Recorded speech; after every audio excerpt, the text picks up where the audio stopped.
अभी तक ले भैया ना आइले और अइबो ना करी हन। उनका टिकट कैंसिल हो गई। पापा के ना रहला के बाद एगो भैया बाड़न उहे नु कन्यादान दिहन। अगर उहे ना दिहन कन्यादान तो हम बियाह ना करे।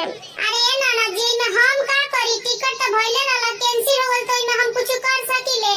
हे अपनी बुढ़िया महतारी से पूछी कि एगो मोदी पेंशन दे देता रहन, एगो राशन दे देता रहन, आ एगो झूठ मूठ एगो दे देला बड़न सिलेंडर ते इतने में बुलबुल रहनी। हर साल मोदीए पर यहाँ के वोट देनी।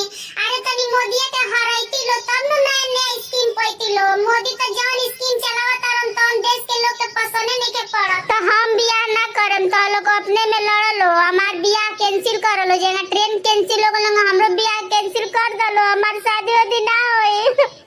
जरी गइल ट्रेनवा कैंसिल भइल टिकटवा ना आइले। परदेसी सजनवा ना आइले। परदेसी सजनवा ना आइले। लगन के दिन बना नद के बियाह बना आइले।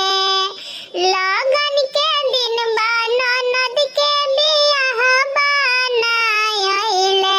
परदेसी सजनवा ना आइले। परदेसिया बलमुआ ना आइले। अरे का कहिए नाना जी मोदी जी के हमरा घर के राशन देंगे का डंडा लेके मार के भगा देती।